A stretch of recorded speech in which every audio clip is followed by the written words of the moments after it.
Chapter 1.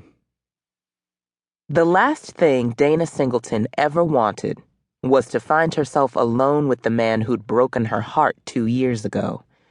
She'd put 3,000 miles between them 24 months ago, only to find that the moment she returned to Los Angeles, she was trapped with him in the middle of a brownout. Adrian Bryant. God, she thought, why do you hate me? This is insane, Adrian said, then looked over at Dana. And a slow smile spread across his face when he recognized her. Long time no see.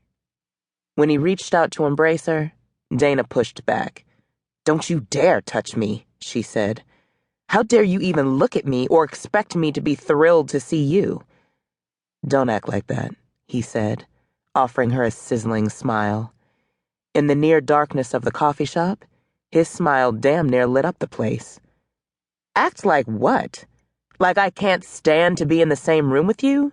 Trust and believe it is not an act, she snapped. Oh, she hated him and the way he still made her heart flutter with a powerful yearning to fall into those strong arms and press her mouth against his while he slowly kissed her until her body melted against his. Looking away from him, she forced herself to remember being dumped by text message. It's for the best. I'm moving on and you should do the same, the message had read. She closed her eyes and rubbed her temples. That night replayed in her mind like a bad movie in a broken DVD player. She'd felt stupid, confused, and disappointed.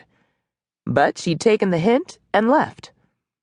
If only she'd told Imani and Universal Studios no. Then she'd still be in New York and not running into Adrian on his home turf, Los Angeles.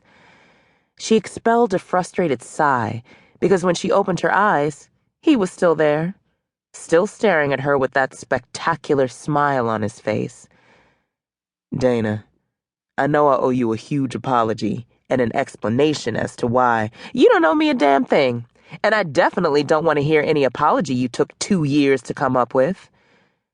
Adrian stared at her, soaking up Dana's unique beauty. The long dreadlocks were new and very sexy.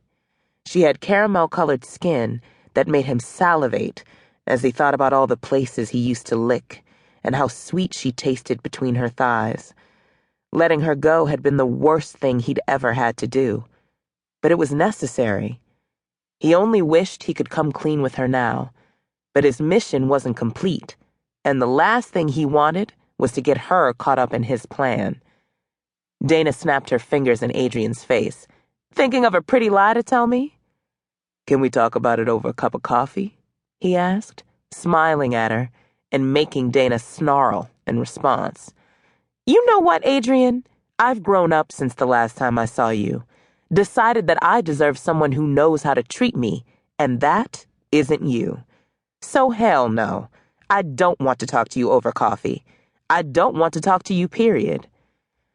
I was trying to protect you, Dana, he said, his voice low, a sexy growl that made her body twitch. The same voice that he used to whisper sweet promises in her ear. Turning her back to him, Dana tried to pretend she wasn't affected.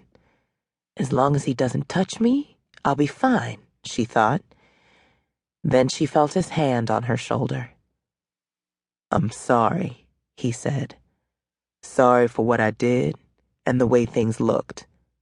But it was for the best.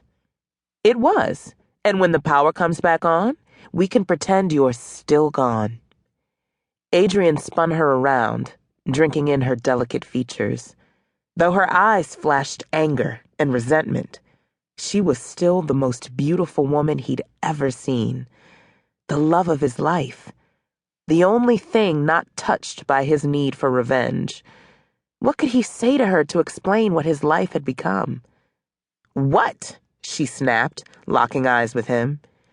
He knew the right thing to do when it came to Dana was to leave her alone, to walk away and continue his quest.